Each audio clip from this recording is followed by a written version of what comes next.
저한테는 되게 좋은 추억이 있어요. 뭐 태극 일장, 뭐 고려 막 이런 거 할 텐데 막 외국인들이 둘러싸가지고 박수치고 막 그랬던 아름다운 추억이 있는 곳입니다. 근데 오늘도 어김없이 똥꾸린내가 좀 나네요.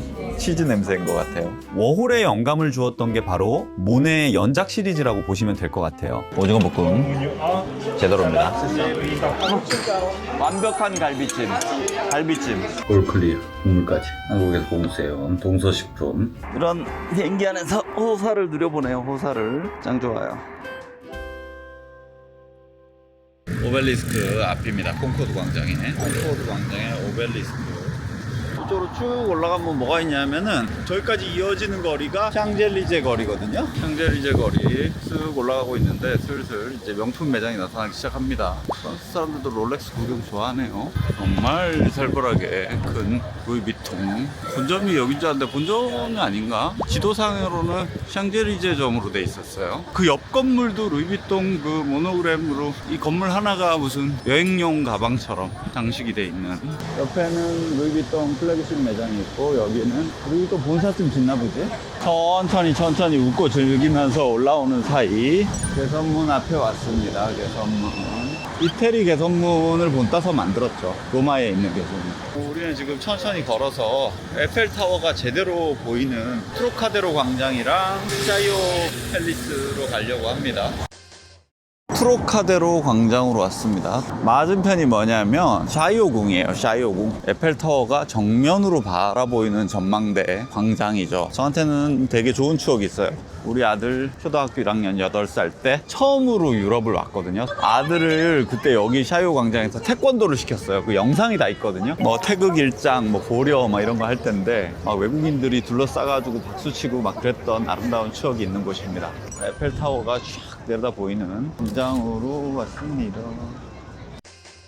요 식당 발루아 광장이래요. 여기가 발루아 광장이고 여기가 에밀리 파리에 가다라는 드라마에 나왔던 그 드라마 좋아하는 사람이라면 여행지 중에 필수 코스랍니다. 되게 유명한 또 미술관이에요. 이태리 식당 찾아왔습니다. 엔자 파미글리아 루브르. 평점이 4.6이었어. 뭔가 옆자리는 큰 테이블에 2명 앉았는데 우리는 작은 테이블로 안내를 해주네요. 좀 넓은 데로 안 되냐니까 안 된대요. 먹어야죠. 뭐 아쉬운 대로 피자가 나왔는데 완전 사이즈 크고 먹음직스럽게 나왔습니다. 근데 오늘도 어김없이 똥꾸린내가 좀 나네요. 치즈 냄새인 것 같아요. 프라이드 치킨도 나왔는데 한 4만 원 가량 되는 치킨인데 한 조각, 2조각, 3조각, 4조각, 5조각, 6조각. 곤란하네요. 어쨌건 맛있게 먹겠습니다.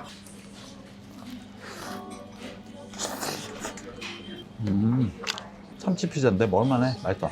야, 이 피자가 19유로인데 이거 24유로 너무 심하다. 자기가 그렇게 싫어할 맛은 아니야. 난 맛보면 자기 싫어하는 맛 알거든 대충.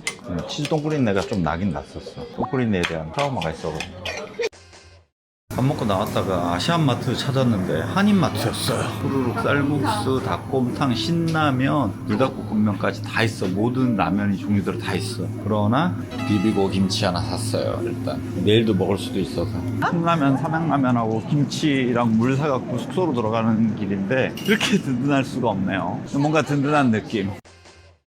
점심때인데 어디 왔냐면 삼순 옆에 잔치라는 한 식당이 있었거든요. 잔치 식당이고 2017년도부터 미슐랭에 쭈르륵 소개된 유명한 집이네요. 들어가볼게요. 바글바글 끓고 있는 김치찌개가 나왔습니다. 오징어 볶음도 아주 먹음직스럽게 나왔습니다. 김치찌개 맛은 삼순 오징어 볶음 제대로입니다.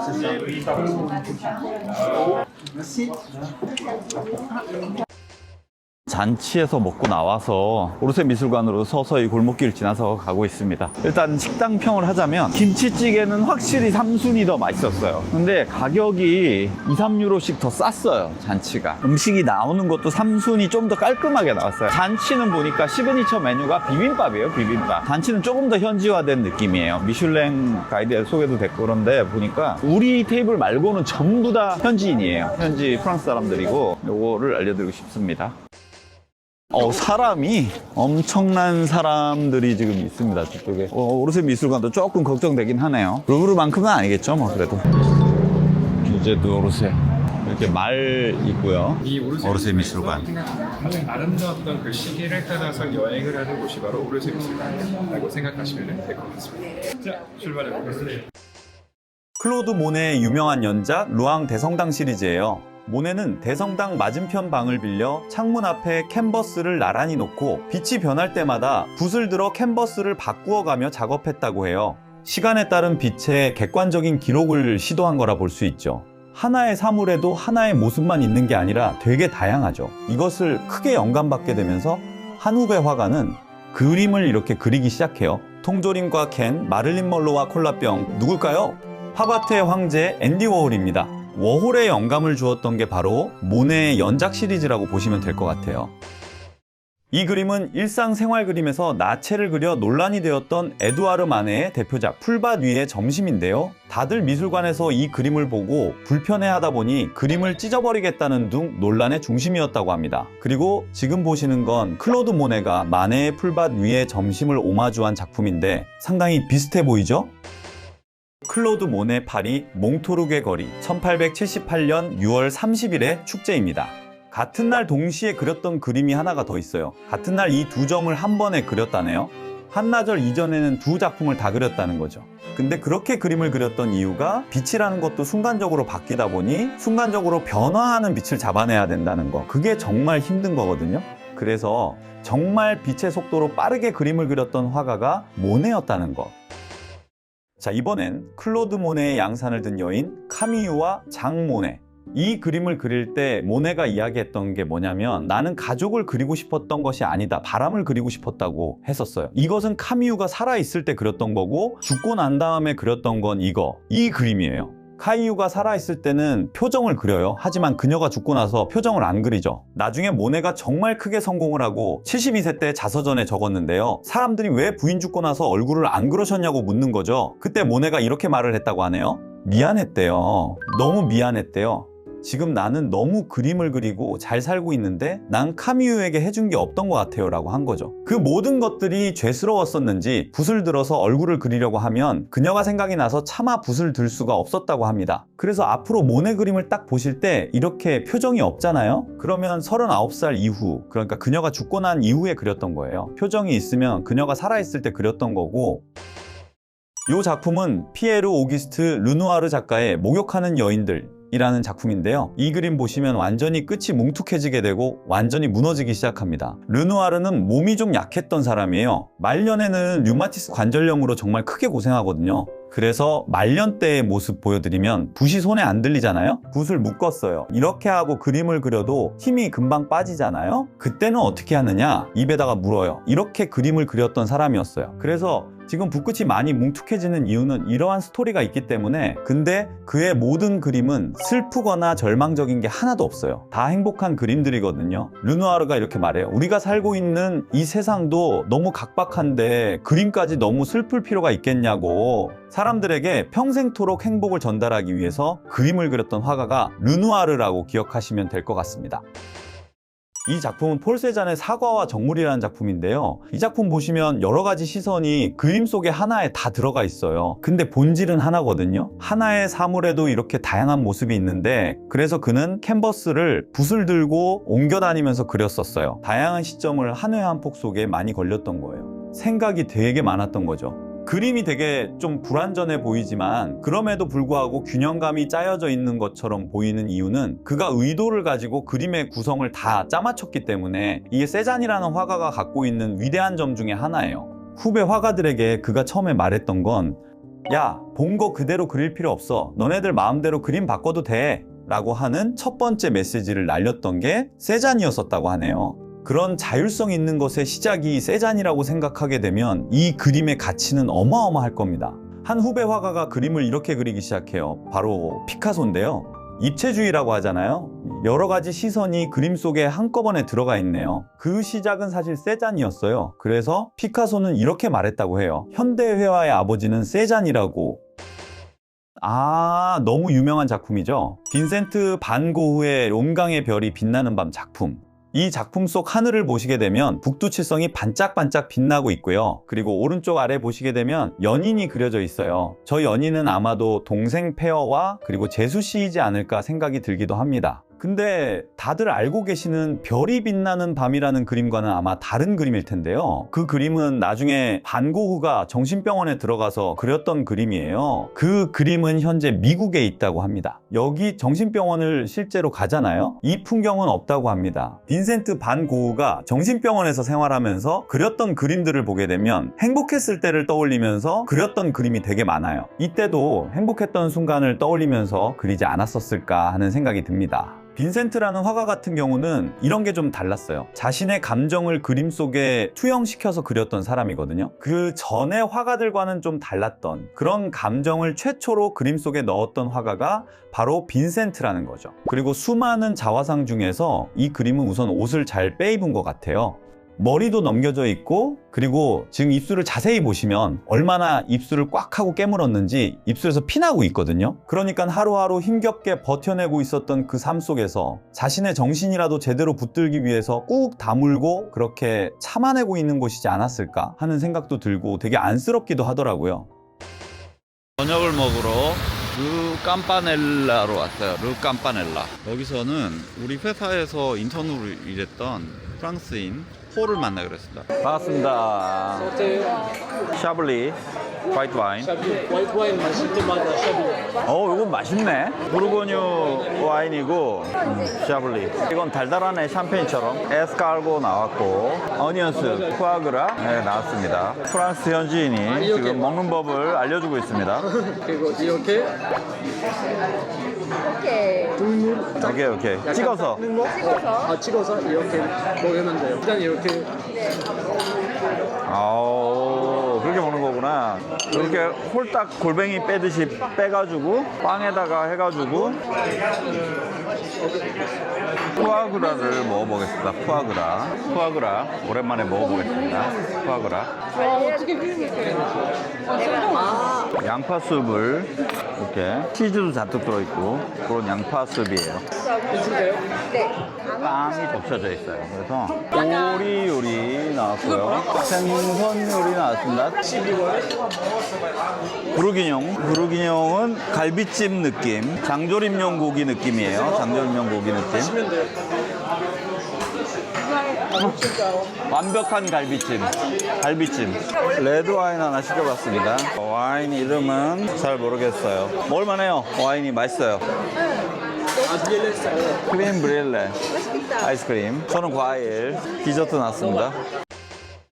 이틀 동안 정들었던 호텔 빨레 루오열 호텔입니다. 말루아 광장 옆에 저희를 데리러 온 에미리트 항공의 EQS 굿모닝. 이거를 타고 샤를드골 공항까지 갈 겁니다. 딱 내리니까 컨시어지가 나와서 우리 짐을 딱 실어줍니다. 우리는 여기로 공항 안으로 들어가서 면세 처리를 해야 될 것 같은데 체크인 카운터로 가서 체크인을 할 겁니다. 드디어 이 여행 체험 중에 하나, 더 레지던스. 그냥 퍼스트 클래스 아니에요. 더 레지던스를 체험하러 타러 갑니다. 보안 검색대를 통과를 하는데 예상대로 보안 검색대는 패스트 트랙으로 보안 검색대를 통과를 했습니다. 그냥 안내해 주신 대로 쫓아가면 됩니다. 여기 우리가 타고 갈 비행기가 보입니다.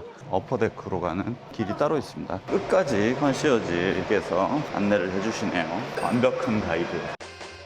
항공기 안으로 들어왔습니다. 여기는 아파트먼트 객실이 일단 있고 호텔 방처럼 침대가 아예 따로 있어요. 레지던스는 이 줄만 쓰는 화장실에다가 샤워실까지 전형적인 비행기 화장실인데 샤워실이 딸려 있다는 게 다릅니다. 상당히 괜찮은 분위기. 자본주의의 맛. 뭐 좌석도 침대도 다 좋았지만 제일 좋았던 거는 컨시어지 서비스인 것 같아요. 올 때도 하나 받았는데 갈 때도 요 조지 알마니 파우치를 주네요. 내용물은 똑같을 것 같아요. 종류대로 ESPA 제품이 다 들어있습니다. 쓰레빠도 조르지오 아르마니 쓰레빠네요. 그리고 한숨 자면 도착이에요. 아부다비 도착. 저쪽까지 다 내 공간이고 여기서 한숨 자면 될 것 같아요. 제가 이 어쩌다가 에티하드 항공 레지던스를 타게 됐냐면 여행 유튜브 중에 좋아하는 거는 곽튜브하고 빠니보틀 많이 봅니다. 그와 동시에 또 많이 보는 게 또 떠남, 손놈 셀카 없는 항공 호텔 여행기, 거기에 레지던스가 소개가 된 거예요. 이게 에티하드 항공에만 있고 침대까지 있고 뭐 이런 세계 최고의 1등석이다. 이번에 파리 갈 적에 아부다비도 가고 싶었고 파리도 가고 싶어서 한번 질러봤습니다. 제가 언제 이거를 제 돈 내고 타보겠습니까? 이거는 제가 혼자 여행 갈 때 말고 와이프랑 여행 갈 때 한번 지를 수 있었던, 누릴 수 있었던 호사가 아닌가라고 생각이 됩니다. 이제 아부다비 거의 도착해 가는데 경유하는 시간이 1시간 40분밖에 안 돼가지고 부지런히 인천공항으로 가는 비행기 올라타야지 될 것 같아요. 저는 틈틈이 샴페인을 먹으면서 빵 2조각이 골랐습니다. 캐비어가 나왔습니다. 캐비어가 뭐 비스킷도 양 살벌하게 나왔고요. 레지던스라서 좀 다르게 나오네요. 아주 좋습니다. 맛있게 먹어볼게요. 뭐 그렇게 해서 먹는 거야? 한꺼번에 비벼서 먹는 방법을 와이프가 알려주네요. 저도 그렇게 한번 해보겠습니다. 안 그러면은 쑥대밭이 돼요. 따로따로 먹으면. 캐비어를 이렇게, 이게 망에 있어요. 그래서 이거를 시큼하게 짜가지고 안 비리게 비벼가지고 캐비어. 맛있다. 이렇게 먹으니까 맛있네. 아낌없이 듬뿍. 세상에 이런 사치를 내가 또 언제 해보겠습니다. 캐비어가 옛날보다 많이 싸졌다고는 하지만 여전히 굉장히 비싼 식재료 중에 하나니까 캐비어 한 바가지 해가지고. 브라타 치즈가 나왔어요. 브라타 치즈 샐러드. 배추, 토마토 뭐 이런 거 있는 샐러드. 치즈는 다 못 먹고 풀들은 대충 먹었어. 입가심하라고 샤베트 나왔어요. 입가심은 깔끔하게 잘 되는데 다는 못 먹겠어요. 메인이 나왔어요. 안심 스테이크인데 먹어봐야지 알겠어요. 비주얼은 조금 애매한데 일단 좀 썰어보겠습니다. 진짜 웰던이에요. 고기 웰던 데스. 아까 미디움이라고 얘기했는데 웰던이네요. 벅벅하자? 다시 달라고 해볼까 고민 중이에요. 스테이크가 다시 나왔습니다. 이번 스테이크는 과연 불안한데 튀기가 좀 보이는 것이 아까보다는 훨 낫네요. 아까보다는 훨씬 맛있어요. 스테이크까지 맛있게 잘 먹었습니다. 카스타드 타르트, 아이스크림, 로얄 살루트 21년 타르트 좀 먹었고 바닐라 아이스크림에 양주 타먹기, 또 비행기에서 누릴 수 있는 호사 중에 하나죠. 달달해진 아이스크림을 위스키랑 맛있어요. 위스키를 한 잔 더 받았고 과일로 안주 해가지고 맛있게 먹겠습니다. 제가 과수원집 아들이라 과일 워낙 좋아해요. 식사의 마무리 디저트는 항상 과일로. 짜잔, 방금 샤워하고 나왔어요. 샤워 가운 입고 침실로 들어갈 겁니다. 이런 비행기 안에서 호사를 누려보네요. 호사를 짱 좋아요.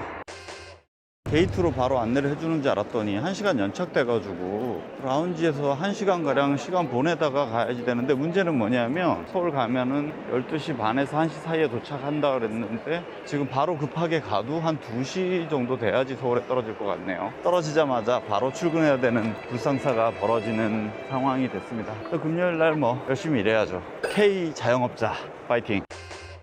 지금 연착이 조금 된 게 아니라 9시에 출발해야 되는 게 새벽 1시 15분에 출발한대요. 그러면은 서울 도착하는 거는 14시 50분에 도착해요. 근데 내가 오후 2시부터 예약을 잡아놨으니까 지금 곤란한데 손님들한테 빨리 메시지를 보내야지 될 것 같아요. 갑자기 이런 일이 벌어지네요. 상당히 곤란한 상황이에요.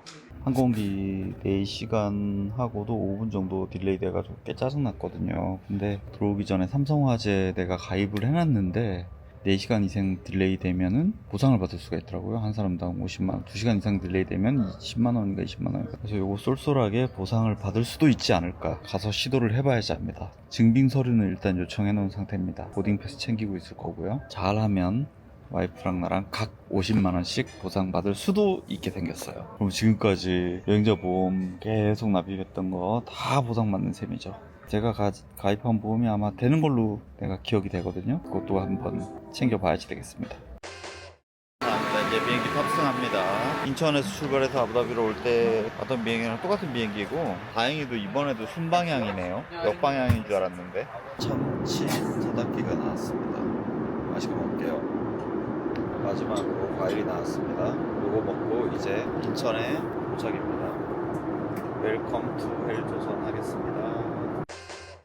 오늘은 파리에서 들어온 날인데요. 아부다비 공항에서 4시간 5분이 지연이 됐어요. 여기 딱 떨어지니까 3시인 거예요. 병원에 부지런히 왔죠. 그랬더니 5시 반이네요. 그래서 미리 이제 카톡은 보내놨거든요. 예약을 조정을 해달라. 5시 반부터 1시간 반 사이에 아주 사랑스러운 직원들이 시술 예약을 6명을 잡아놓고 상담을 2건을 잡아놨더라고요. 이 시간까지 쉼없이 일하는 진정한 K 자영업자 열심히 일을 했습니다. 그래서 그리고 몸무게 얘기를 빠뜨릴 수가 없는데 제가 73kg에서 출국했고 만저로 안 맞았거든요. 일부러 음식 맛있게 먹으려고. 그래서 나름 열심히 먹었는데 뭐 그렇게 많이 먹지 못했어요. 근데 오늘 재보니까 75kg 다시 2kg 회복됐는데 요번 주말까지 맛있게 먹고 다음 주 월요일날 다시 시작할 겁니다. 조금 더 뿌릴 거는 같은데 컨트롤 해볼게요. 아주 즐거운 여행이었고 오랫도록 추억으로 간직할 만한 많은 컨텐츠들이 있습니다. 안녕. 거의 반도 더 먹었어요. 김치도 많이 먹고. 역시 한국인은 입맛은 이제 거의 돌아온 것 같아요. 어저께나 그저께쯤 내 마음자를 맞고 왔어야 되는데 일부러 안 맞았어요. 여행 때 맛있게 음식 먹으려고. 올 클리어. 국물까지. 끝. 한국에서 공수해온 동서식품 맥심 모카골드 한 잔이면 완벽한 1.1kg짜리 쌀발면하고 5kg짜리 김치, 그다음에 한국에서 가져온 이 맥심 모카골드가 최고네요. 최고. 압도적으로 최고입니다. 다시 남아있는 여행을 버틸 수 있는 힘이 되는 것 같아요. 이 영상을 보시는 모든 분들에게 돈복이 가득하길 바라며 꼭 모두 내 돈 내산 1등석 타보는 날이 빨리 다가오길. 오늘도 저 빅보스는 K 자영업자 여러분을 응원합니다. 빅보스 삼천 파이팅!